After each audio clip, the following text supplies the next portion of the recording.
दोस्तों, आज हम आपके लिए एक बेहतरीन फिल्म की कहानी बताने वाले हैं जिसका नाम है विजय 69। यह फिल्म न सिर्फ दिल को छू लेने वाली है बल्कि हमें उन बुजुर्गों के बारे में गहराई से सोचने पर मजबूर कर देती है जिन्हें अक्सर रिटायरमेंट के बाद हमारी सामाजिक धारा में अनदेखा कर दिया जाता है। हमारी सोच यह मानने लगती है कि उनकी जिंदगी में अब कुछ नया करने का या हासिल करने का कोई मौका नहीं बचा है।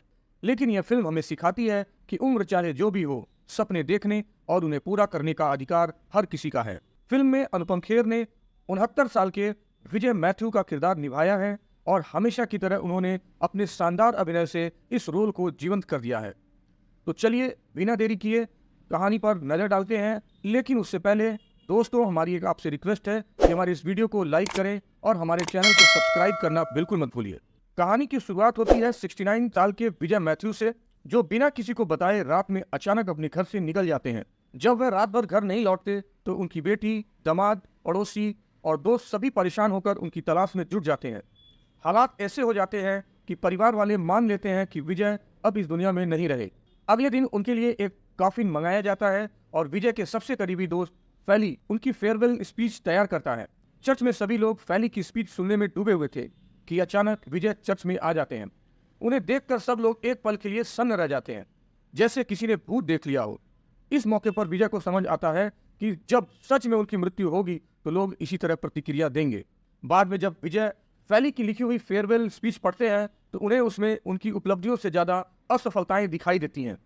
यह बात विजय को अंदर तक झकझोर देती है। विजय फैली को यह याद दिलाते हैं कि 1976 में उन्होंने नेशनल स्विमिंग चैंपियंस में ब्रॉन्ज मेडल जीता था। यहाँ से हम महसूस कर सकते हैं कि फैली की स्पीच ने विजय के दिल को कितनी गहरी चोट पहुंचाई थी। विजय को ऐसा महसूस हुआ कि अगर उनकी अचानक मौत हो जाती है तो लोग उन्हें इस तरह भूल जाएंगे और यह बात उन्हें किसी भी हाल में बर्दाश्त नहीं थी। तो दोस्तों, यह सिर्फ कहानी की शुरुआत है। आगे क्या होता है, विजय कैसे अपने जीवन का नया अध्याय शुरू करते हैं, यह जानने के लिए हमारे इस वीडियो को अंत तक जरूर देखें। आगे की कहानी में हमें पता चलता है कि विजय अपनी जिंदगी में अकेलेपन से जूझ रहे हैं।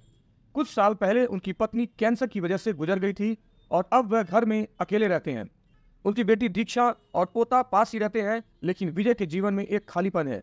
हालांकि विजय के कुछ बेहद अच्छे दोस्त हैं जो उनकी जिंदगी में रंग भरने की कोशिश करते रहते हैं। एक दिन दीक्षा अपने दोस्तों को विजय से मिलवाती है। उनके दोस्त विजय से पूछते हैं कि वह अपने समय कैसे बिताते हैं। विजय जवाब देते हैं कि वह अपने पोते को स्विमिंग सिखाते हैं। इसके बाद दीक्षा के दोस्त उनसे उनके यंग डेज के बारे में सवाल करते हैं कि वह पहले क्या करते थे, उनके शौक क्या थे और उनकी सबसे बड़ी उपलब्धि क्या रही है। इस पर विजय चुप हो जाते हैं क्योंकि उन्हें महसूस होता है कि उनके पास ऐसा कुछ खास नहीं है जो वह गर्व से बता सकें। घर लौटने के बाद विजय फिर से फैली की लिखी फेयरवेल स्पीच पढ़ते हैं। यह स्पीच उन्हें बार बार यह एहसास दिलाती है कि उन्होंने अपनी जिंदगी में कुछ खास हासिल नहीं किया है। इस विचार से परेशान होकर विजय कागज और कलम उठाते हैं और अपनी उपलब्धियों की एक लिस्ट बनाने की कोशिश करते हैं। लेकिन जब लिस्ट में सिर्फ नेशनल स्विमिंग चैंपियनशिप में जीते ब्रॉन्ज मेडल के अलावा कुछ नहीं जुड़ता तो विजय निराश हो जाते हैं। इसके बाद विजय इंटरनेट पर ऐसे बुजुर्गों के बारे में सर्च करते हैं जिन्होंने अपने जीवन के आखिरी पड़ाव में भी बड़े कारनामे किए हों। उन्हें पता चलता है कि विदेशों में कई बुजुर्ग अपनी उम्र को मात देकर पायलट बन गए, मैराथन दौड़ी और यहाँ तक कि ट्रायथलॉन जैसी कठिन कंपटीशन में हिस्सा लिया। विजय यह जानकारी अपने दोस्तों से साझा करते हैं और कहते हैं कि हमने तो आज तक कुछ खास नहीं किया, लेकिन विदेशों के लोग बुढ़ापे में भी बड़े सपने पूरे कर रहे हैं। यहीं से कहानी ट्रायथलॉन की ओर मुड़ती है। ट्रायथलॉन एक कठिन चैंपियनशिप है जिसमें 1 किलोमीटर तैराकी, 40 किलोमीटर साइकिलिंग और 10 किलोमीटर दौड़ शामिल होती है। अब तक इस प्रतियोगिता में हिस्सा लेने वाले सबसे कम उम्र के प्रतिभागी 20 साल के हैं। विजय की बिल्डिंग का एक 18 साल का लड़का आदित्य भी इस ट्रायथलॉन में हिस्सा लेने की तैयारी कर रहा है। अगर वह इसे पूरा कर लेता है तो सबसे युवा प्रतिभागी बनने का रिकॉर्ड बना देगा। यह सुनने के बाद विजय को प्रेरणा मिलती है और वह सर्च करते हैं कि ट्रायथलॉन पूरा करने वाले सबसे बुजुर्ग व्यक्ति की उम्र कितनी थी। उन्हें पता चलता है कि सबसे उम्रदराज प्रतिभागी 67 साल के थे। यह देखकर विजय खुशी से झूम उठते हैं क्योंकि अगर वह इस प्रतियोगिता को पूरा कर लेते हैं तो वह इस रिकॉर्ड को तोड़ सकते हैं। जब विजय अपने इस विचार को फैली और अपने अन्य दोस्तों के साथ साझा करते हैं तो सभी उनका खिल्ली उड़ाते हैं। फैली हंसते हुए कहता है कि ये तुम्हारे बस की बात नहीं है, लेकिन विजय का आत्मविश्वास डगमगाता नहीं है। उन्होंने ठान लिया कि वह ट्रायथलॉन में हिस्सा लेंगे। विजय अपने आवेदन के लिए ट्रायथलॉन कमेटी के पास जाते हैं, लेकिन उनका फॉर्म यह कहकर रिजेक्ट कर दिया जाता है कि उनकी उम्र की वजह से कमेटी उनकी जिम्मेदारी नहीं ले सकती। यह सुनकर विजय टूट जाते हैं। घर लौटते वक्त उन्हें अपनी गुजरी हुई पत्नी की याद आती है, जो हमेशा उनके सपनों में उनका साथ देती थी। कुछ दिनों बाद विजय की मुलाकात उनके एक पुराने दोस्त से होती है, जिसने 1976 में नेशनल स्विमिंग चैंपियनशिप में गोल्ड मेडल जीता था, और संयोग से यही दोस्त अब ट्रायथलॉन कमेटी का चेयरमैन है। कहानी यहाँ से एक नया मोड़ लेती है, जहाँ विजय के सपने और उनकी जिद उनके आगे का सफर तय करेंगे। विजय अपने पुराने दोस्त के साथ ट्रायथलॉन कमेटी पहुंचते हैं और उसके दोस्त की सिफारिश पर विजय को आखिरकार प्रतियोगिता में हिस्सा लेने की अनुमति मिल जाती है।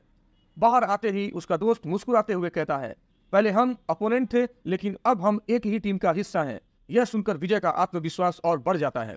इसके बाद विजय अपना मेडिकल चेक कराने अस्पताल जाता है, क्योंकि प्रतियोगिता के लिए मेडिकल फिटनेस रिपोर्ट सबमिट करना अनिवार्य था। रिपोर्ट से पता चलता है कि विजय पूरी तरह फिट है, और यह खबर उसे बेहद खुश कर देती है।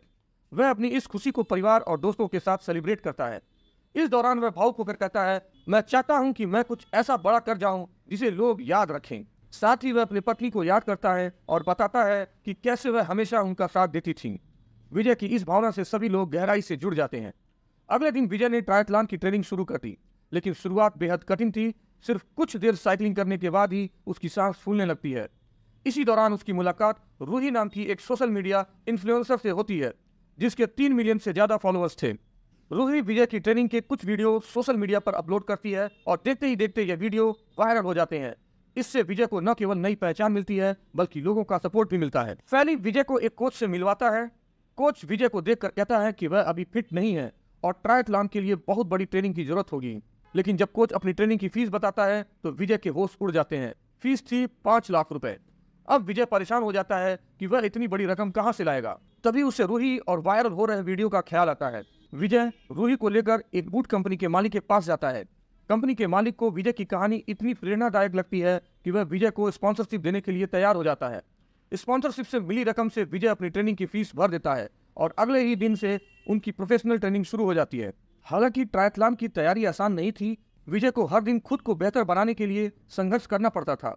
आदित्य के पिता, जो खुद विजय की कड़ी मेहनत देख रहे थे, अपने बेटे को भी विजय से प्रेरणा लेने के लिए प्रोत्साहित करते हैं। वहीं न्यूज चैनल्स पर भी विजय की चर्चा होने लगती है। हर जगह उसकी कहानी सुर्खियां बन जाती हैं। हालांकि लोगों को विजय से खास उम्मीदें नहीं थी, क्योंकि ट्रेनिंग के दौरान वह जल्दी थक जाते थे। लेकिन स्विमिंग के मामले में विजय ने आदित्य को भी पीछे छोड़ दिया था, क्योंकि यह वही खेल था जिसमें उन्होंने सालों पहले मेडल जीता था। कुछ महीनों की कड़ी ट्रेनिंग के बाद विजय ट्रायथलॉन चैंपियनशिप के लिए पूरी तरह तैयार हो जाते हैं। ट्रायथलॉन से पहले एक मिनी ट्रायथलॉन का आयोजन किया जाता है, जिसमें विजय भी हिस्सा लेते हैं। हालांकि साइकिलिंग के दौरान, खासकर एक खड़ी चढ़ाई पर, विजय को काफी संघर्ष करना पड़ता है। आखिरकार थकान और दबाव के चलते वह वहीं गिरकर बेहोश हो जाते हैं। जब विजय को होश आता है तो वह खुद को अस्पताल में पाता है। डॉक्टर बताते हैं कि उन्हें सिर्फ ओवर एक्सर्शन के कारण बेहोशी आई थी और घबराने की कोई बात नहीं है। लेकिन इस घटना के बाद उनकी फैमिली और दोस्तों का भरोसा हिल जाता है। सभी उन्हें सलाह देते हैं कि वह यह चुनौती छोड़ दें और आराम करें। वहीं विजय का कोच कहता है कि अगर वह 2 हफ्ते आराम करे तो वह फिर से ट्रेनिंग शुरू कर सकते हैं।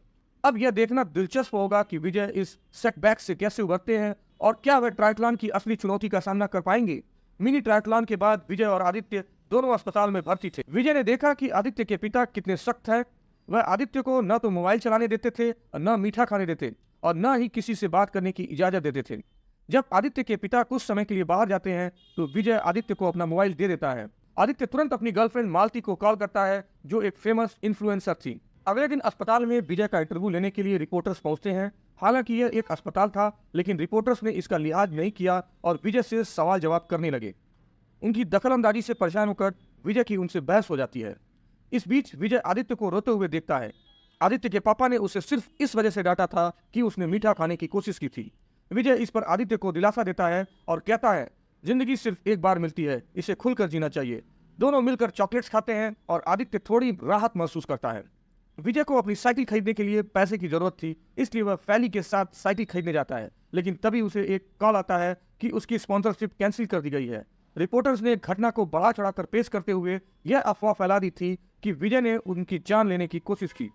इस विवाद के कारण विजय को ऑनलाइन ट्रोल किया जाने लगा और उसका कोच भी उसे ट्रेनिंग देने से मना कर देता है। विजय अब न केवल साइकिल खरीदने के पैसे खो चुका था, बल्कि उसकी ट्रेनिंग भी रुक गई थी। मजबूरी में वह अपनी बेटी दीक्षा और दामाद के पास मदद मांगने जाता है।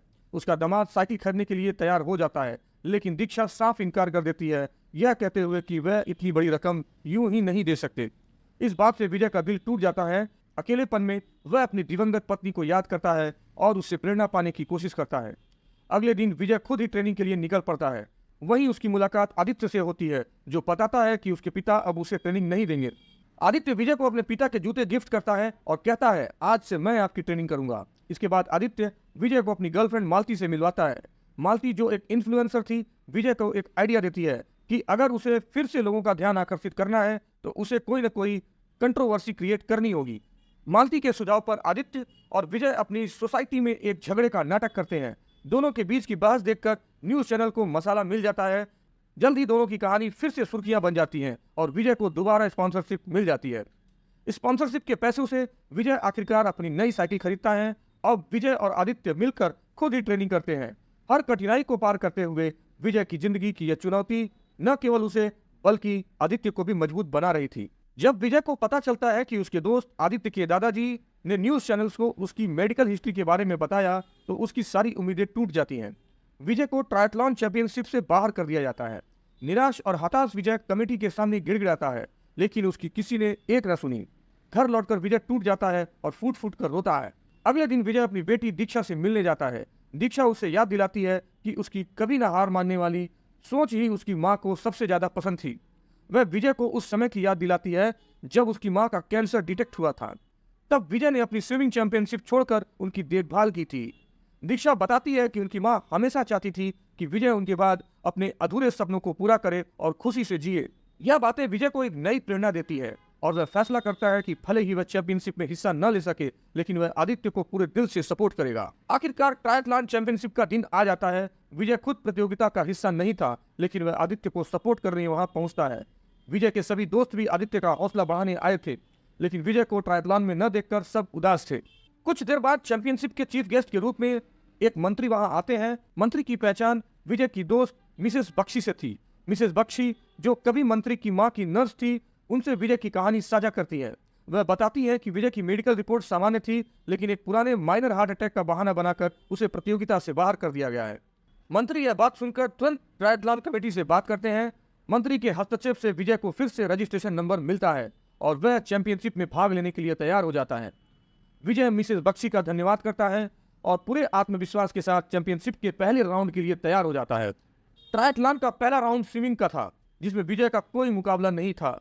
यह वही खेल था जिसमें उसने सालों पहले नेशनल लेवल पर मेडल जीता था। जैसे ही प्रतियोगिता शुरू होती है, विजय अपनी सालों की प्रैक्टिस और जुनून के साथ पूरे दमखम से पानी में उतरता है। जैसे जैसे चैंपियनशिप आगे बढ़ती है, आदित्य को स्विमिंग के दौरान सांस लेने में समस्या होने लगती है। विजय, जो अपने अनुभव और आदित्य के साथ की अहमियत को समझता है, उसे सहारा देकर रेस को पूरा करने में मदद करता है। स्विमिंग में विजय का प्रदर्शन अद्भुत होता है, जबकि आदित्य अपनी दृढ़ता से इसे पार करता है।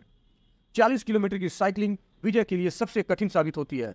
कुछ देर बाद उसकी सांसें तेज हो जाती हैं और उसे लगता है कि वह अब रेस को खत्म नहीं कर पाएगा। वहीं उसके दोस्त भी यह मान लेते हैं कि विजय हार मानने वाला है, लेकिन तभी फैली विजय को हेडफोन्स थमाता है और वह गाना प्ले करता है जो विजय और उसकी पत्नी के बीच खास था। गाने की भावनात्मक ताकत विजय को एक नई ऊर्जा देती है और वह आसानी से साइकिलिंग का राउंड पूरा कर लेता है। अब बारी थी 10 किलोमीटर की रनिंग की, जो चैंपियनशिप का सबसे चुनौतीपूर्ण राउंड था। आदित्य पहले अपने पूरे जोश के साथ इस राउंड को पूरा करता है और दर्शक उसे यंगेस्ट ट्रायथलॉन चैंपियन बनते हुए देखते हैं। उसके ठीक पीछे विजय भी अपने शरीर की सारी सीमाओं को पार करते हुए फिनिश लाइन तक पहुंच जाता है। विजय ने चैंपियनशिप में ओल्डेस्ट पर्सन का रिकॉर्ड तोड़ दिया, जबकि आदित्य ने यंगेस्ट पर्सन का। उनकी इस ऐतिहासिक जीत पर पूरा मैदान तालियों से गूंज उठता है। विजय को 30 लाख रुपए का चेक और विजेता का खिताब सौंपा जाता है। मंच पर खड़े होकर विजय की आंखें अपनी पत्नी की याद में भर जाती हैं। आखिरकार उसने वह कर दिखाया जो उसने अपने लिए कभी सोचा नहीं था। फिल्म अपने भावुक और प्रेरणादायक संदेश के साथ खत्म होती है। यह कहानी न सिर्फ विजय और आदित्य के सपनों की है, बल्कि हर उस इंसान की है जो कभी भी हार मानने के लिए तैयार नहीं होता। अनुपम खेर ने विजय के किरदार को इतनी गहराई और सजीवता से निभाया है कि दर्शक खुद को उनकी यात्रा का हिस्सा महसूस करते हैं। फिल्म हर उम्र के लोगों को प्रेरित करती है और विजय की जीत पर आपको खुश और उसकी कठिनाइयों पर भावुक कर देती है। यह फिल्म न सिर्फ बुजुर्गों बल्कि युवाओं के लिए भी एक प्रेरणा है। इसे अपने माता पिता और दादाजी के साथ जरूर देखें। और अगर आप ऐसी ही एक शानदार फिल्म की कहानी जानना चाहते हैं तो नीचे कमेंट बॉक्स में अपना कमेंट जरूर दें। दोस्तों, अगर आपको ये वीडियो पसंद आई हो तो हमारे इस चैनल को सब्सक्राइब जरूर करें और एक लाइक बटन तो बनता ही है।